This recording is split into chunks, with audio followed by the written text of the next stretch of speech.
Alors, pour être tout à fait honnête avec vous, je n'aurais jamais pensé avoir à faire cette vidéo. Mais il faut croire que tout le monde me prend pour un fou et apparemment vous êtes les savants, les personnes possédant du coup la raison et la vérité. Écoutez, on ne pardonne pas la tromperie. Peu importe ce que vous allez me dire, peu importe les explications que vous allez me donner, on ne pardonne pas la tromperie. Et par contre, pour ce qui est de moi, je vais vous livrer mes explications à moi, en 3 étapes. Aujourd'hui, 3 étapes pour vous, pour que ce soit très clair. Parce que j'ai pu remarquer qu'en plusieurs étapes, vous compreniez mieux. Donc je vais essayer d'organiser mes idées pour faire en sorte que ça puisse s'intégrer ici, dans vos petites têtes. Tout d'abord, parlons des rôles que nous avons pour l'étape numéro 1. Nous avons des rôles bien différents au lit. C'est-à-dire que nous sommes actifs et elles sont passives. Enfin, du moins, techniquement. Tu me diras, dans le monde actuel, avec l'inversion des rôles, les hommes deviennent des femmes, les femmes deviennent des hommes. Peut-être que certains se font niquer. Bref, pour ce qui est de nous, hommes, vrais hommes, on poutre. On ne se fait pas poutrer. Et donc, ce qui se passe, c'est quoi? C'est qu'il y a un acte de domination. C'est on domine et la femme se fait dominer. Enfin, pourquoi est-ce que c'est beaucoup plus séduisant pour une femme de fréquenter un homme qui a fréquenté énormément de femmes? C'est tout simplement parce que l'homme domine. Et dominer pour un homme, c'est quelque chose de séduisant. À travers l'histoire, tu as pu le remarquer. Les hommes qui dominent sont les hommes qui sont prisés. Donc auparavant, les hommes qui étaient forts et qui dominaient, les alphas de la meute, étaient les hommes les plus prisés. Et ceux qui étaient beaucoup plus faibles étaient les hommes mis sur le côté. Et au fur et à mesure du temps, ça a évolué. Et maintenant, c'est lié à l'argent. Mais tu vois, il y a toujours une corrélation entre l'argent et la partie sexe. Avec l'argent, tu vas dominer le monde, dominer cette société, pouvoir t'imposer dans celle-ci. Et au lit, avec le sexe, tu vas pouvoir tout simplement t'imposer avec ta femme. C'est aussi simple que ça.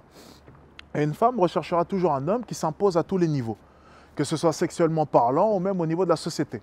C'est aussi simple que ça. Maintenant, de ton côté, pourquoi est-ce qu'une femme qui se préserve, c'est quelque chose de beaucoup plus valorisant? C'est tout simplement parce que cela démontre sa capacité à ne pas se faire dominer par n'importe qui. Enfin, imagine simplement si là, maintenant, ta copine se fait dominer par un quelconque loser sorti de nulle part. Ça va te toucher dans ton ego. Parce que tu te diras simplement, merde, il a réussi à la dominer. Et tu vas penser à l'acte en lui-même. C'est là, maintenant, elle a accepté qu'un autre homme, et en plus de ça, un homme faible, un homme moins bien que moi, vienne et la soumette. Rentre en elle, la domine, la fesse, la gifle, peu importe. Je ne vais même pas te faire de dessin parce que je ne préfère même pas imaginer ce que tu imagines là maintenant. Imagine ta copine ou même ton ex en train de se faire dominer par un autre homme. C'est pas séduisant. Au contraire, c'est dégradant. Tandis que toi, de ton côté, c'est valorisant. Parce que tu vas dominer dans l'acte.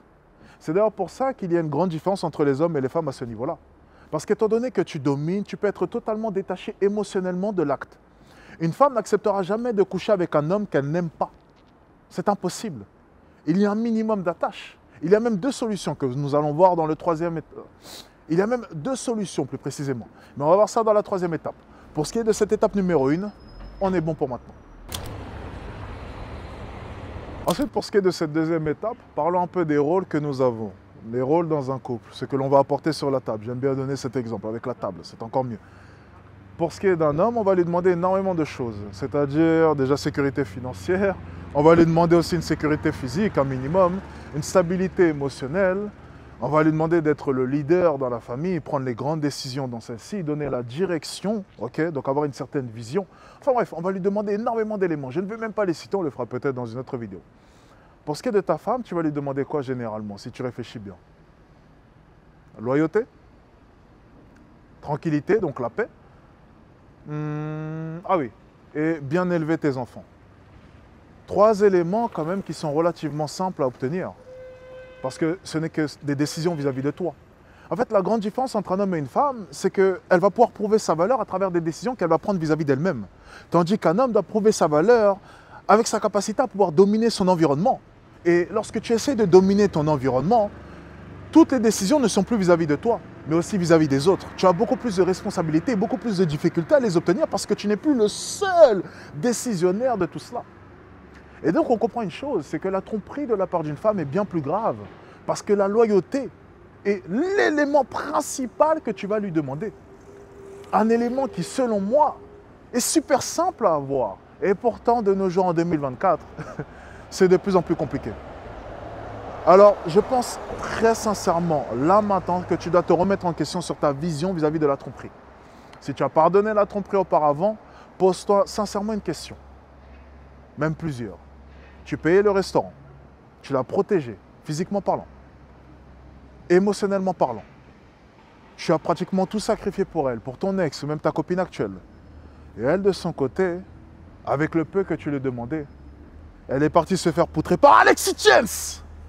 Et en plus de ça, j'ai tout lâché dedans. Et toi, tu l'as récupéré. Comme un idiot. Ensuite, pour ce qui est de cette troisième étape, on parle de tromperie depuis tout à l'heure. Je pense qu'avec les deux premières étapes, j'ai pu vous convaincre de ne pas pardonner la tromperie. Enfin, du moins, je l'espère. Parce que si ce n'est pas le cas, je m'interroge un peu sur votre orientation sexuelle. Mais pour revenir à ce fameux troisième point, j'aimerais aussi vous démontrer pourquoi est-ce qu'il est important pour une femme de se préserver. Alors, tout d'abord, on parlait de rôle tout à l'heure, dans la deuxième étape, ou même la première, je crois. Passif, actif, enfin passive et actif. Mais aussi, parlons de passivité et d'activité vis-à-vis du marché de la séduction.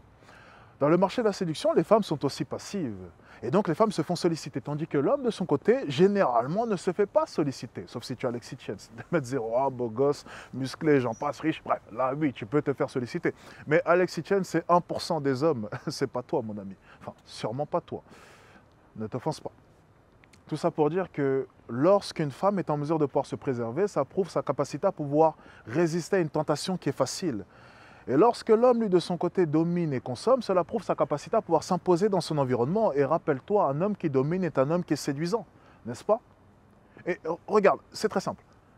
Tout ce que tu possèdes en abondance, mais que tu es en mesure de pouvoir contenir, te valorisera aux yeux de la société. Par exemple, la cigarette, l'alcool, la malbouffe, ce genre de choses, toutes ces tentations qui sont faciles et qui sont devant toi, mais que tu t'efforces de contenir, te valorisera aux yeux de la société. Par contre, tout ce que tu ne possèdes pas en abondance, tout ce que tu ne possèdes pas même tout court, mais que tu es en mesure de pouvoir aller traquer, aller chercher, te valorisera aussi aux yeux de la société. Donc une femme, lorsqu'elle cède à une tentation qui est facile, comme un homme qui viendrait lui parler dans la rue, cela ne la valorise pas, parce que cela prouve tout simplement le respect qu'elle a vis-à-vis d'elle-même. Elle est facile, justement. Mais lorsqu'un homme est en mesure d'aller chasser, aller sélectionner, rentrer dans un processus de séduction long et dur et obtenir des femmes, cela prouve sa capacité à pouvoir rentrer dans la difficulté, à pouvoir s'imposer dans celle-ci et à pouvoir obtenir ce qu'il veut. Et ça, c'est valorisant. C'est pour ça que le fait de consommer des corps pour une femme et pour un homme, ce n'est pas la même chose. C'est incomparable. Ensuite, pour ce qui est de ça, j'aimerais simplement te dire une chose. Pour revenir un peu à la tromperie, parce que j'ai fait un hors-piste, excusez-moi, ça m'arrive souvent. Lorsqu'une femme te trompe, si là maintenant tu t'es fait tromper, il y a deux solutions. Et les deux sont graves dans tous les cas. Solution numéro 1, et selon moi c'est la meilleure, et pourtant tu vas me dire non Alex, ce n'est pas la meilleure, mais c'est la meilleure. Elle avait peut-être un peu de sentiment pour l'homme avec qui est-ce qu'elle a couché. C'est la meilleure solution techniquement. Techniquement, tu dois partir dans tous les cas, mais c'est la meilleure solution. Alors là, tu es en train de te dire, mais c'est n'importe quoi, Alex. Si elle avait des sentiments pour lui, c'est la merde, ça veut dire qu'elle n'en a plus pour moi. Non, peut-être qu'elle a commencé un peu à l'aimer, on ne sait pas. Peut-être qu'elle vous aime vous deux, de manière différente. Peut-être qu'elle aime le connard d'Alexis Chance parce qu'il la poutre bien. Et en plus de ça, c'est un petit connard, donc elle aime bien, tu vois, elle apprécie bien. Et puis toi, elle t'aime bien parce qu'il y a un peu plus de stabilité. Bref, elle a d'amour pour les deux. Donc, tu peux te rassurer. Peut-être qu'elle te trompera qu'avec lui. On ne sait jamais, avec un peu de chance. Ensuite, il y a une deuxième option, et c'est la pire. C'est si ta copine vient te voir et te dit « Mais je ne ressens rien pour lui, c'est toi que j'aime, c'est arrivé comme ça, je ne sais pas pourquoi, je ne sais pas, c'est arrivé comme ça, c'est toi que j'aime dans tous les cas. » C'est la pire situation. Parce que cela prouve tout simplement qu'elle est détachée émotionnellement de son acte. Cela prouve tout simplement que là, maintenant, elle a couché avec un homme, mais sans sentiment. Et donc, elle sera en mesure de pouvoir te retromper un jour dans tous les cas. Parce qu'elle est détachée émotionnellement lorsqu'elle passe à l'acte sexuel. Et c'est une mentalité, effectivement, que l'on peut retrouver chez l'homme, rappelle-toi. L'homme qui domine, du coup. Du coup, cela veut dire que ça ne dérange pas, à ta copine de se faire dominer par un homme qu'elle n'aime pas. Et ça, c'est problématique, mon ami. Bref, j'espère qu'à travers ces 3 étapes, j'aurai réussi à te convaincre. On ne pardonne pas la tromperie, mon ami. Au contraire, tu quittes ta copine.